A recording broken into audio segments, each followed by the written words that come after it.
All right, just a little bit before and after security lighting part 1. Just to get a general idea of how dark it is around my brother's house. Like, you can't see anything. These are all trees right in front of my hand. Those are all trees, you can barely see them. This is the side of his house. It's, like I said, it's pitch dark over here. The front of his whole house is pretty much, he's got that one porch light and it only lights up like the porch and that's it. Everything else in front you can't see.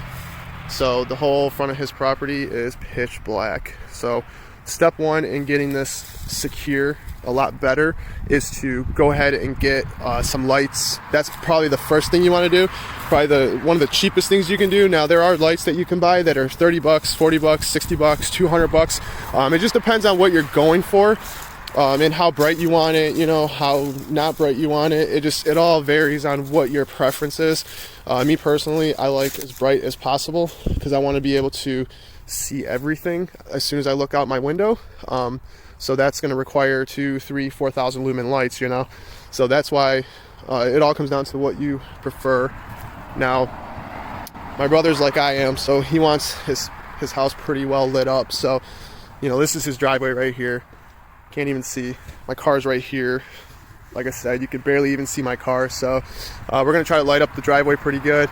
And then we're going to try to get the front lit up pretty good. And then we're going to work our way onto the back. Ideally, when you're securing your house for making it, you know, burglary proof and break-in proof and all that stuff, step 1 is, in my opinion, other than good locks on your doors, is to have secure, validated lighting to where most criminals or bad guys are gonna, you know, drive by and they're gonna be like, no, thank you. I want no part of that house because anyone can see me from the road. So, like going in the backyard now, like, you know, his garage is pretty dark. This whole section right here is very dark. It's a very iffy space because of how dark and confined it is between his house and the garage.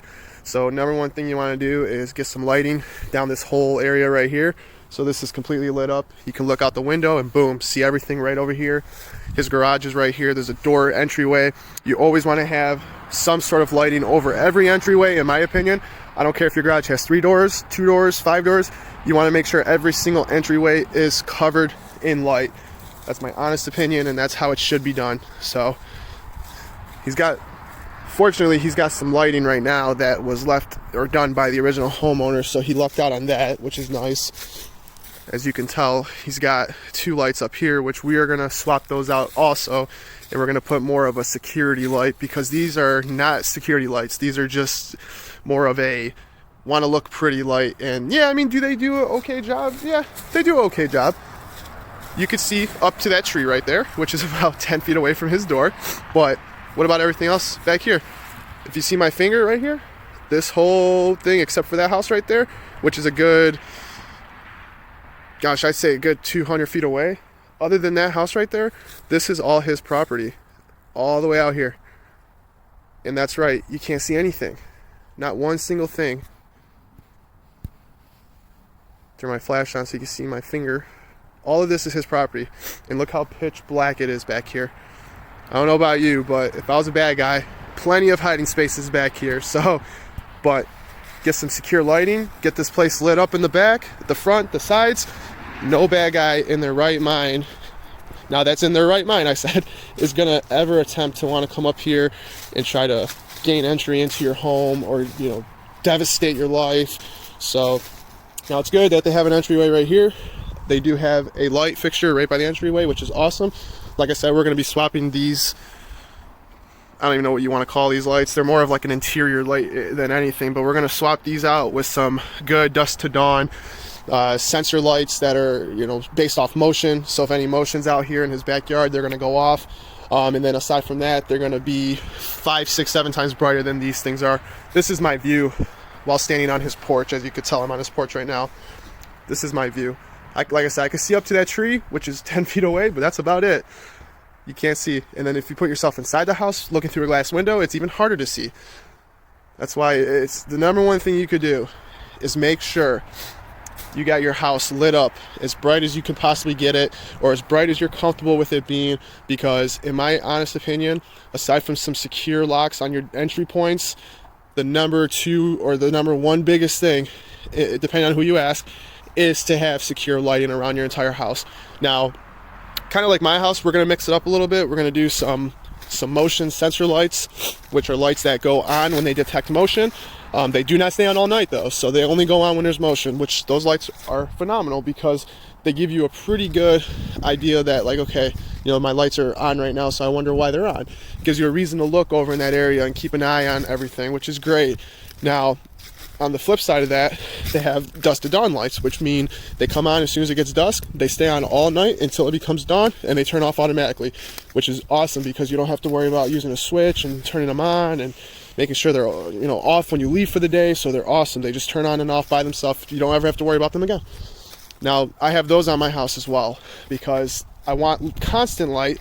So, you know, if some bad guy's driving around, they see, like, okay, no, I don't want that house because I can see his house from the end of the street, which is not a good thing. So I do not want to mess with that house. And like I said, motion lights are great too. But the only downside to motion lights, in my honest opinion, is nobody knows your house is lit up until they are on your property. And at that point, that's too close to comfort for me.